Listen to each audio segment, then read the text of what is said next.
Yesh le hidromem. Il faut s'élever. Rabbi Yoel Kahn nous raconte l'histoire suivante. Toute la chita du rabbi, l'opinion du rabbi, la vision du rabbi, n'est pas d'aller creuser le fond des abîmes et de rechercher au fond des cadavres quelle étincelle de lumière existe-t-il et de mettre l'accent sur l'aspect négatif qu'il y a dans ce monde. Tout à Chita, la vision du rabbi, c'est Bredkeit, c'est élévation, hydromemut, c'est mettre l'accent sur la grandeur d'une mitzvah. Lorsque le rabbi parlait sur Shabbat, de quoi parlait-il? Il n'allait pas commencer à parler sur la condamnation qu'il y a par la non-observance du Shabbat, mais par le fait d'allumer les nérotes, les bougies, avec l'entrée du Shabbat, et éclairer le mazal.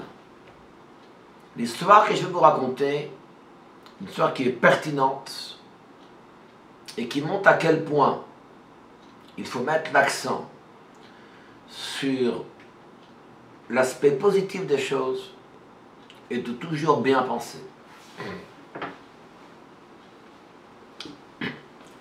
Le rabbi avait l'habitude de recevoir une chidout en audience privée, et ceci maintenant durant des dizaines d'années.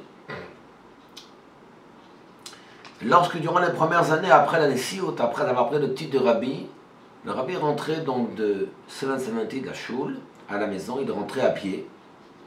Le Rav Radakov, qui était son masque, son secrétaire, accompagnait le rabbi. Il devait d'abord terminer son travail dans son bureau et après il raccompagnait le rabbi.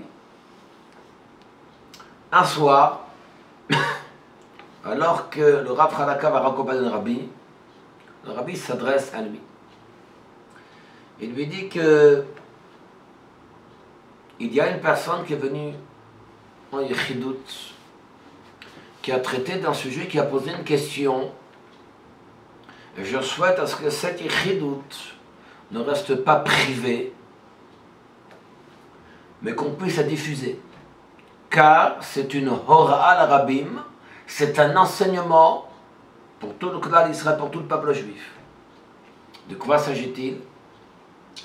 Ce juif s'adresse au rabbi et lui dit qu'il ressent que lorsqu'il fait une chose qui est positive, il a souvent ce que j'appellerais des pniotes. Ça veut dire qu'il ressent comme s'il y avait un intérêt de la chose. Une personne qui met des tefilines, une personne qui étudie la Torah, mais il ressent une certaine gava de la chose. Et finalement, ça lui est très difficile. Donc il voudrait un petit peu avoir un conseil du rabbi. Comment se défaire de cela?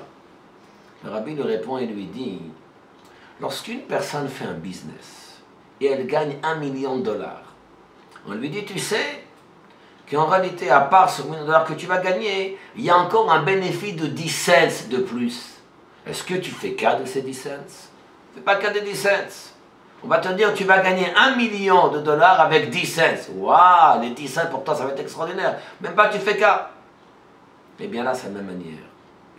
Lorsqu'une personne accomplit une mitzvah, et qu'à travers la mitzvah que tu vas accomplir, peut-être qu'il va y avoir ici certains intérêts qui vont se greffer à cette mitzvah, et tu ressens quelque part une certaine difficulté par rapport à cela, c'est tout à fait bénin, et c'est tout à fait mis à l'écart, et totalement futile par rapport à la mitzvah que tu as accomplie. En d'autres mots, l'orgueil qu'une personne peut avoir lorsqu'elle fait une mitzvah, ou l'intérêt secondaire que je peux porter à la mitzvah, est tout à fait secondaire par rapport à la mitzvah elle-même. Et c'est la raison pour laquelle le Rav Radakov qui raconte au Rabbi Yoel Kahn, il lui a dit maintenant le Rabbi m'a demandé de diffuser, d'écrire cette Yechidout, qu'elle puisse être écoutée par tout à chacun. Et c'est en cela que nous comprenons ici l'une des faces à la grandeur du Rabbi. On ne doit pas ici rentrer dans ce que j'appellerais l'aspect du détail de la mitzvah et quelles en sont les conséquences, mais aller à l'essentiel. Quand tu fais une mitzvah, ne laisse pas le Yetzer Hara, le mauvais penchant, te refroidir et venir critiquer cette mitzvah en parlant d'autres aspects qui sont tout à fait secondaires.